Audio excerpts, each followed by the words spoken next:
Halo Sobat Bepom, selamat datang kembali di podcast Markombur. Mari komunikasikan obat dan makanan yang benar.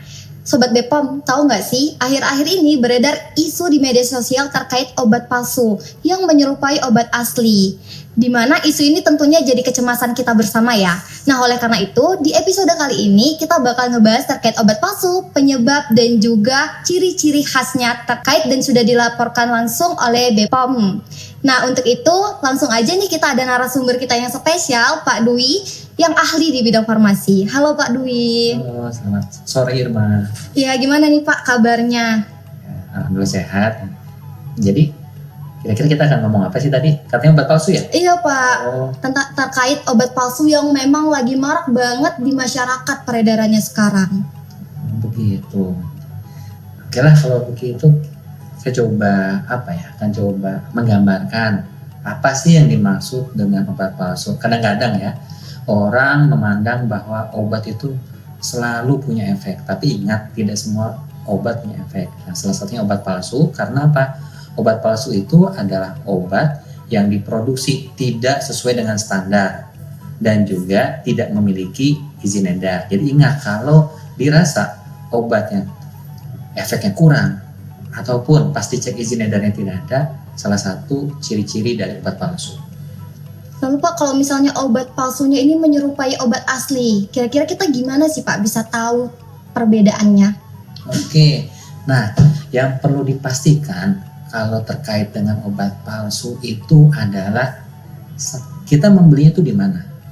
Ya, yang namanya membeli obat pilihannya cuma dua, beli di apotik atau toko obat. Nah, terus yang kedua ya, ketika kita membeli obat kita pasti akan melihat dari kemasannya. Nah, yang namanya obat itu udah tertera tuh nama obatnya, kandungan zat aktifnya, serta ada izin edarnya. Nah, kalau sudah ada izin edarnya, bisa cek ya izin edar tersebut pada aplikasi Bepom melalui Bepom Mobile. Nah, yang ketiga, kadang-kadang kalau misalnya kita membuka kemasannya, misalnya kalau bentuknya tablet nih, wajar nggak sih bentuk tabletnya seperti yang biasa, atau kadang-kadang warnanya ada yang berbeda dibandingkan yang seharusnya. Nah, kadang-kadang juga begini, salah satu obat palsu yang paling banyak ditemukan adalah ternyata dari cara pencetakan kadaluarsanya. Kenapa sih bisa seperti itu? Ya, kebanyakan dari kita kalau misalnya mendapatkan obat udah dicek ya nama obatnya, izin edarnya, lupa kadaluarsanya nggak dicek. Nah, kadang-kadang ya si produsen yang nakal ini ya dalam hal ini adalah pelaku kejahatan akan memanipulasi atau memasukkan dari kadaluarsa obat itu sendiri. Nah, itu jadi kita harus hati-hati nih kalau mau mendapatkan obat. Yang penting ingat, ketika mau membeli obat itu dapatkannya di apotik ya atau toko obat berizin. Baik Pak, jadi walaupun obat palsu ini sekilas mirip, tapi ternyata punya juga dampaknya pastikan Pak, dampak-dampak yang mungkin berbahaya atau tidak baik dengan kesehatan kita. Kira-kira dampak khusus dari konsumsi obat palsu ini apa aja sih Pak? Oke, nah jadi bahaya dari obat ya, apalagi obat palsu. Misalnya nih, kalau kita mengkonsumsi obat, kadang-kadang ada yang namanya efek samping ya. Nah, ada juga satu lagi reaksi obat yang merugikan. Nah, yang dikhawatirkan ketika yang dikonsumsinya adalah obat palsu, bukan efek utamanya yang muncul. Misalnya nih orangnya sakit kepala, minum obat harapannya sakit kepala yang hilang. Tapi karena yang obat palsu, sakit kepalanya tidak hilang, malah gejala-gejala yang lain. Contohnya kulitnya kemerahan, mual, muntah, bahkan ya yang paling ekstrim adalah orang tersebut bisa meninggal dunia karena ya kandungan zat aktifnya sudah banyak yang berubah. Nah, kira-kira itu. Atau juga ada zat aktifnya bukan yang seharusnya. Jadi obat palsu itu tidak ada yang bisa menjamin. Itu yang kita harus hati-hati. Jadi walaupun memang seperti itu kan Pak, tapi ternyata di kalangan masyarakat banyak juga Pak yang sadar dengan hal tersebut, tapi karena murah, terakhir dia tetap membeli obat tersebut Pak. Nah, inilah yang perlu diperhatikan ya dari masyarakat kita ketika mau mendapatkan obat, ya, tolong diingat kembali lingkaran dari obat itu sendiri.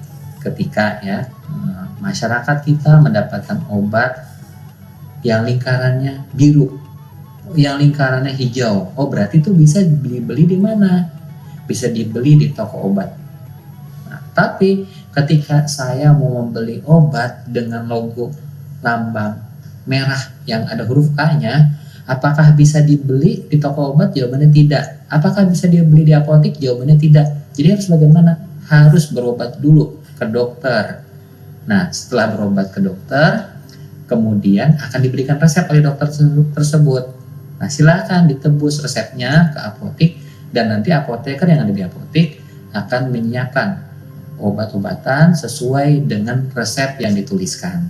Nah, ketika obat tersebut dikonsumsi sesuai dengan cara penggunaannya, maka tujuan dari terapi yang dilakukan akan tercapai. Dan juga namanya masyarakat ya harus patuh juga dengan nasihat dari dokter dan juga apoteker yang ada di apotek. Kalau misalnya nih Pak, kadang saya sendiri juga menemukan di warung-warung itu ada menjual obat dengan kemasan merah yang ada huruf K-nya atau sebagainya.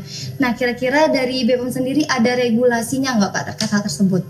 Oke, nah secara regulasi itu bahwa ya yang namanya distribusi obat juga sudah diatur. Seperti obat dengan logo merah ya, itu otomatis ya obatnya tersebut tidak bisa didistribusikan ke toko kelontong. Kenapa? Karena bukan sarana pelayanan kefarmasian. Nah, kalau kasusnya seperti ini, ya, kemungkinan ya, si pemilik toko ataupun ada orang yang memang menjual ke toko kelontong tersebut. Nah, apakah produknya terjamin? Jawabannya tidak. Ya. Jadi kalau misalnya masyarakat mau membeli obat, bagaimana? Ya silakan untuk obat dengan logo merah, carilah apotek yang terdekat. Nah, kalau misalnya nggak mau ke apotek, saya maunya ke klinik, mau ke puskesmas, silahkan. Nah, karena di situ ada tempat untuk berobat. Untuk masyarakat sendiri Pak, kan BPOM sendiri ada ya Pak slogan yang namanya ceklik, himbauan agar masyarakat tidak mengkonsumsi obat palsu atau terhindar. Kira-kira bisa dijelaskan Pak ceklik itu apa aja dan gimana sih Pak cara menggunakannya? Apakah ada aplikasi yang memudahkan masyarakatnya terkait penggunaannya? Oke, nah ini kita coba sadar kembali ya dengan produk yang akan kita konsumsi, bahwa produk itu dikatakan aman ketika diperoleh dari sumber yang resmi. Nah, oleh karena itu dari Badan POM mengingatkan kembali kepada masyarakat bahwa masyarakat itu harus cerdas. Saya mau mendapatkan produk yang aman, tentunya harus melakukan ceklik. Apa sih ceklik itu? Yang pertama, kita akan mengecek kemasannya. Nah, sediaan obat-obatan itu bentuknya banyak. Umumnya ya, yang namanya masyarakat akan mendapatkan bentuk sediaannya dalam bentuk tablet, ada juga kapsul, ada juga dalam bentuk sirup. Jadi pastikan ya, ketika saya mau mengecek kemasannya tidak ada yang bocor. Nah, kalau tablet bisa dengan cara dicek ada nggak sih dari lapisan aluminiumnya yang mengalami kebocoran. Nah, kalau dia bentuknya sirup bagaimana? Silahkan dibalik saja sirupnya. Bocor nggak sih melalui tutup botolnya? Volumenya berkurang nggak? Gitu. Nah, tapi bagaimana kalau misalnya saya mendapatkannya antibiotik yang bentuknya serbuk? Nah, artinya ya antibiotik yang bentuknya serbuk tersebut harus ditambahkan air supaya bisa dikonsumsi. Nah, yang kedua adalah kita akan mengecek labelnya. Jadi mengecek label dari suatu obat itu cukup sederhana. Saya misalnya mendapatkan obat dari dokter yang merupakan obat sakit kepala seperti ya, paracetamol. Paracetamol itu merupakan nama zat aktifnya. Berapa besar ya dosisnya? Ditulis paracetamol 500 mg, berarti dosisnya sebesar 500 mg. Nah, nanti di situ juga akan tertulis nama pabriknya. Nah, jadi nama pabriknya akan tercantum pabriknya di mana, ya, terus kemudian ada nama kotanya dan juga nama provinsinya, serta ya akan ada izin edarnya. Nah, jadi untuk mengecek izin edar, ya, untuk obat-obatan akan dimulai dengan 3 huruf. Pilihannya cuma 2 huruf depannya, D atau G. D itu artinya merek dagang. Jadi beberapa merek selain tulisannya paracetamol ada ya nama-nama di atasnya itu merupakan merek dagang. Kalau generik gimana? Biasanya depannya hurufnya G dan pada kemasan obat tersebut ada tulisan generik dengan bundaran. Jadi itu artinya obat generik. Sama tidak sih antara obat merek dagang dengan generik ketika isinya paracetamol? Sama jawabannya. Kenapa bisa berbeda? Kalau merek dagang artinya ada proses promosi untuk memperkenalkan mereknya tersebut. Kalau generik ya karena zat aktifnya saja yang terkandung, maka tidak membutuhkan promosi. Kemudian ya setelah itu ada tulisan K, ada tulisan P, ada tulisan B. Kalau K artinya obat keras, cek kembali. Setelah G kemudian K, logonya warna apa? Kalau K pasti logonya merah. Kalau T logonya biru. Nah, kalau B berarti logonya hijau. Nah, ada juga obat-obatan yang lain. Nanti tulisannya adalah P atau N. Itu pasti logonya adalah merah juga. Apa sih? Ada tulisan P dan N. P itu artinya psikotropik. Nah, N itu artinya narkotik. Nah, untuk 2 macam zat obat tersebut itu hanya bisa ditebus dengan menggunakan resep asli. Jadi nggak boleh menggunakan resep salinan, harus yang asli. Nah, pada huruf yang ketiga ada tulisan nanti biasanya bisa L, ya, bisa I. Jadi apa sih maksudnya? Ya, kalau L itu artinya lokal, kalau I itu artinya impor. Nanti dan akan diikuti dengan angka-angka. Nah, itu untuk mengeceknya. Dan yang terakhir adalah K, yaitu kadaluarsa. Nah, pada obat-obatan itu sudah ada ketentuannya bahwa dalam penulisan kadaluarsa akan disertai dengan penulisan kode batch. Jadi tolong diingat saja bahwa penulisan kadaluarsa itu umumnya akan dituliskan dalam tulisan tanggal, bulan, dan tahun atau bulan dan tahun. Mengapa bisa berbeda? Itu tergantung dari pabriknya. Nah, apakah ini menjadi penanda bahwa obat itu layak atau tidak? Jawabannya, pabrik menjamin produk tersebut ya memenuhi persyaratan selama sesuai dengan penyimpanannya. Nah, tapi kalau nyimpannya nggak sesuai, contohnya pada labelnya disimpan, tertulis untuk disimpan pada suhu sejuk. Nggak taunya pas kita beli di apotek disimpannya pada suhu kamar. Beda tidak suhu kamar dan sejuk? Jawabannya beda.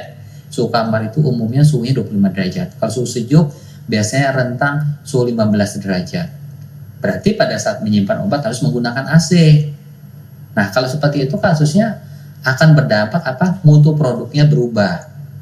Nah, bisa saja obat yang diserahkan kepada pasien menjadi ya memiliki kadaluarsa yang lebih pendek. Jadi tolong dilihat aja kalau misalnya, oh ini obatnya disimpan pada suhu kamar, maka ya kadaluarsanya bisa diestimasikan sesuai dengan yang tertera. Tapi kalau ternyata pas kita baca, oh disimpan pada suhu sejuk, seperti obat apa sih? Ada obat tetes mata. Itu banyak tuh kadang-kadang. Ada obat apa lagi? Ada obat minum yang harus pada suhu sejuk. Pas kita dapatkan ternyata apotek tempat pembelinya nggak punya AC. Nah, itu otomatis ya kadaluarsanya akan lebih pendek lagi. Nah, untuk mengetahui produk yang kita beli itu aman atau tidak, ya silakan kepada masyarakat memanfaatkan gadgetnya untuk menjadi konsumen cerdas dengan mendownload aplikasi namanya Bepom Mobile. Jadi di Android silakan ditulis Bepom Mobile atau pada App Store Bepom Mobile, nanti akan didapatkan di mana salah satu menu pada Bepom Mobile yaitu masyarakat bisa melakukan pencarian produk secara mandiri, terdaftar atau tidak. Nah, kalau ternyata nih produk yang saya cari tidak terdaftar, lalu saya mau mengadukan, Bagaimana caranya? Silakan manfaat juga aplikasi tersebut ya. Dan laporkan kepada kami. Yang penting satu, kalau mau melaporkan, jangan menggunakan nama orang lain. Karena apapun progresnya ya, akan kami laporkan kepada orang yang memberikan laporan tersebut secara rahasia.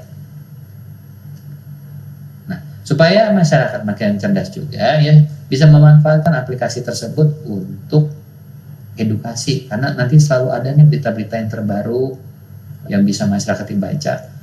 Apakah nih produknya aman atau tidak? Ada isu apa lagi yang di dalamnya? Silakan gunakan aplikasi tersebut. Kira-kira begitu, Irma. Baik Bapak. Jadi memang penting banget untuk masyarakat kita juga ikut berperan dalam pelaporan ya kan Pak. Kalau misalnya menemukan obat-obat palsu di masyarakat. Iya. Penting juga untuk masyarakat kita lebih cerdas dalam memilih obat. Khususnya nih kita yang masih muda bisa membantu juga sobat-sobat BPOM yang lain yang sudah mungkin kurang paham memahami aplikasi dan melihat obat, bisa langsung cek di BPOM Mobile. Karena memang kesehatan itu menjadi investasi jangka panjang yang penting banget. Jangan sampai kan Pak, karena kita tergiur harga yang murah, ternyata kita malah memilih obat palsu yang bukan ngebuat kita sembuh, malah ngebuat kita sakit, bahkan lebih bahayanya meninggal dunia ya kan Pak? Betul, nanti sakitnya kalau udah nggak sembuh-sembuh, nggak bisa bekerja, nggak bisa mendapatkan keekonomian, kan kasihan. Iya, bagaimana dia mau maju ya, gara-gara sakit yang semakin parah. Teman-teman juga jangan lupakan untuk selalu cek klik. Itu ada cek kemasan, label, izin edar, dan tanggal kadaluarsanya. Nah, sekian aja Pak sekiranya pembahasan kita perihal obat palsu kali ini. Baik. Terima kasih Pak Dwi selaku narasumber. Sampai ketemu di podcast selanjutnya.